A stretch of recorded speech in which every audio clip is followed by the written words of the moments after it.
So, to start with the custom maps that Total War Warhammer will now be getting, I figured that the best place to start would be where I felt most comfortable, and that is of course a recreation of Helm's Deep.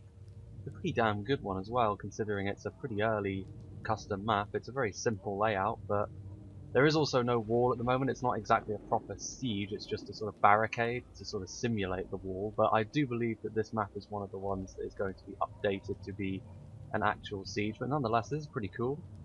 So the two attackers are a vampire army and a greenskin army, and the two defenders, of which I am one of them, are two empire forces. Now, my force, I only brought one regiment of renown this time, and they are firing already, and that is the Hammer of Witches, or Hammer of the Witches.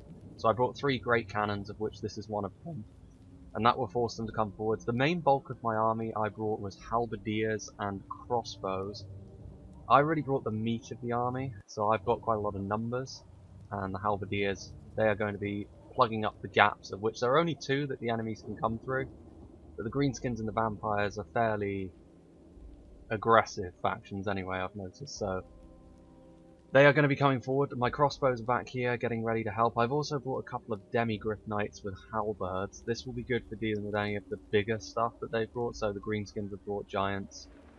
And I was expecting the vampires to bring crypt horrors in some aspect. And over here, I am also guarding the keep entrance with 4 units of halberdiers and 2 crossbows, and also my general Volkmar the Grim on his magic chariot. This thing looks awesome.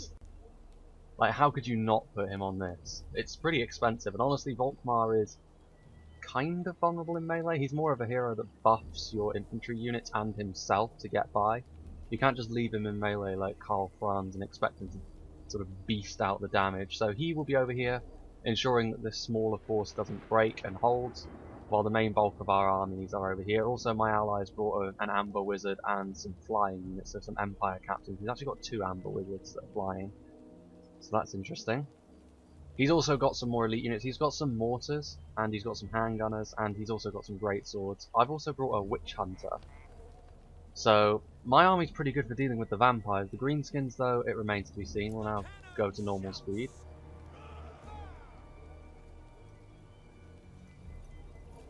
I think I'll just leave it on cinematic mode. I do love the regiments of renown. I love the sort of cool unit models, and the Hammer of the Witches. These cannons are very, very mean indeed. The regular great cannons are pretty cool as well. The great cannons, good range, and this will force them to attack earlier than I think they would like, because the greenskin player did bring quite a lot of archers, and while their archers are not going to be as good as the Empire skirmishers, they will at least do a decent job. Also, I brought a light wizard, but the only spell I've got on him is the Net of Amontok, which will freeze them in place and allow my allies' handgunners and my crossbows to get some decent volleys off, hopefully into their monsters, because they did bring in a Ragnarok spider and a giant, and also some trolls. The vampires also brought some flying infantry. My allies' mortars will be dealing with them. But over here, this area could be in a little bit of trouble if they...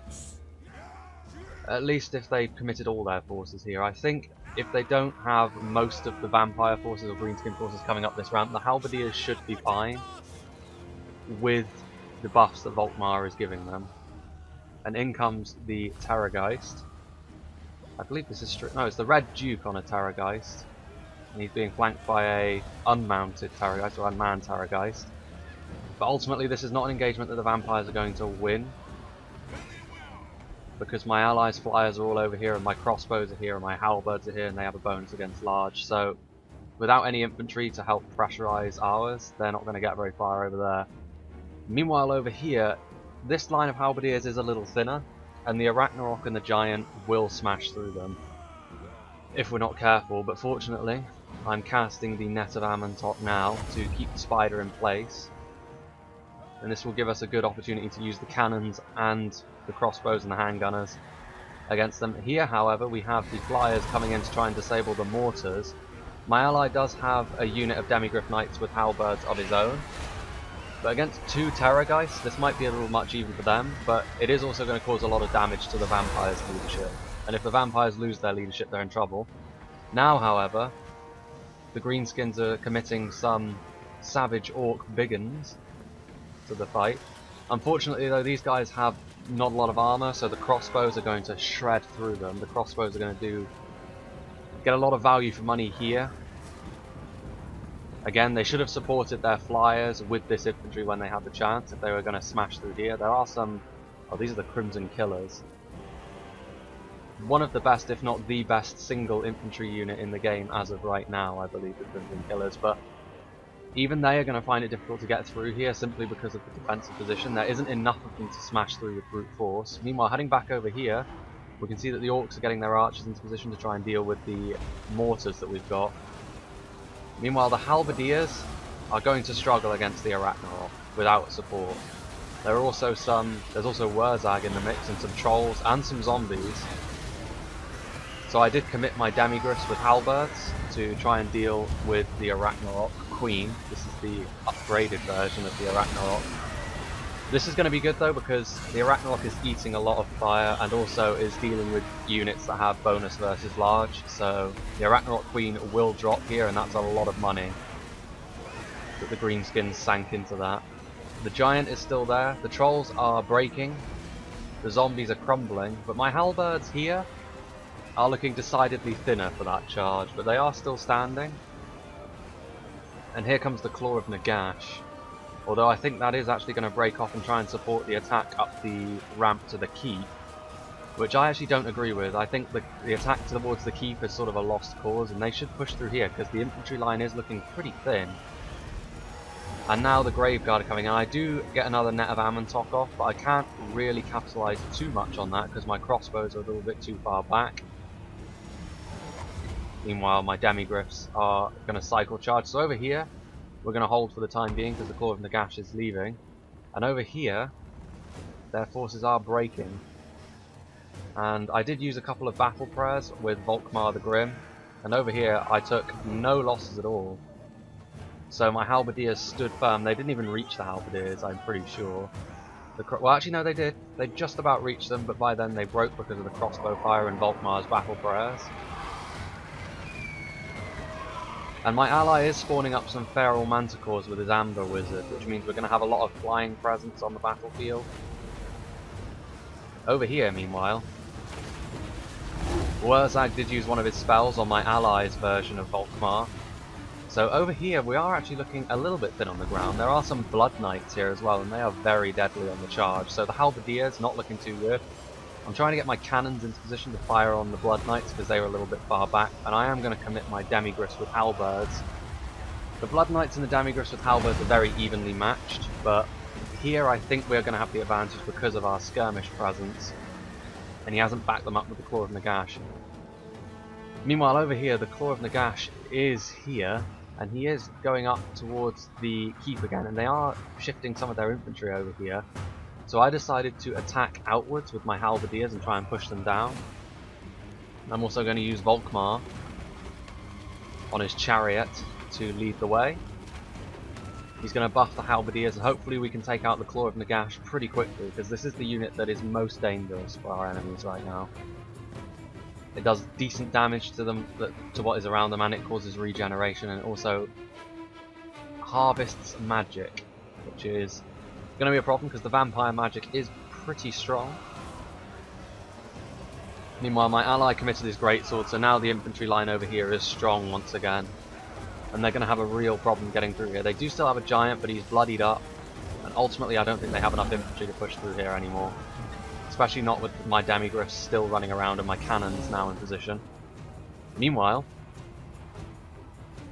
back over here, Volkmar finds himself surrounded. I misclicked and I charged him forward in front of the halberdiers, and he's up against the Sternsman, I believe this is. Yes, it is. And that's going to be a problem because Volkmar on his own is not going to be able to deal with the Sternsman. And as I said before, he himself is not a unit that can tank out as much damage or dish as much damage as Karl Franz. He's much more about buffing what is around him to augment their power.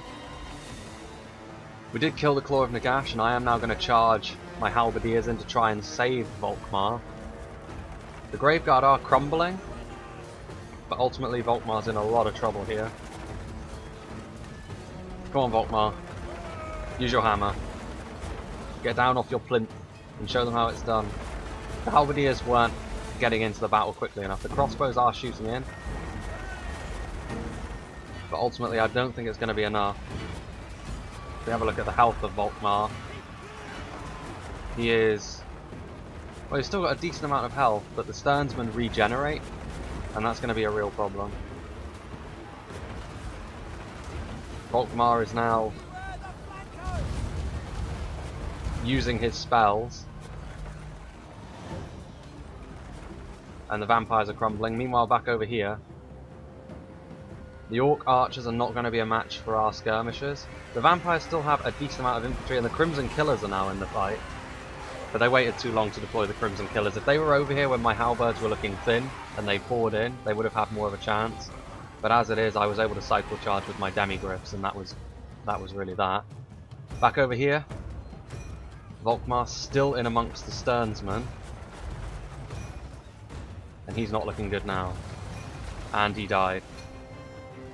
The chariot lies unmanned, killed by the Sternsmen and Graveguard with great weapons. But ultimately, the amount of halberdiers and the crossbows I have down here means I will win this fight, because Volkmar did manage to deplete them enough. Which means things are looking very favourable for us. As soon as we can break this infantry in this little gap over here, I'll be able to charge out my demigriffs, and, well, that's actually it. The enemy did indeed break, so we didn't actually see my demigriff charge because it had already happened, but yeah, we won. The enemy could have done a little bit more of a better job by... they really should have committed to one side more than the other, and I would have committed early on to the side where the keep was, because it would have shielded them from a lot of the missile fire.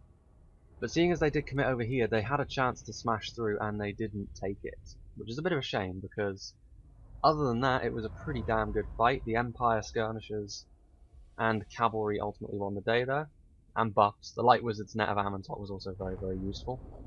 But yeah, that was Helm's Deep. I do like this map, and I do like the custom maps in general, so expect a few more of these. And yeah, I hope you enjoyed.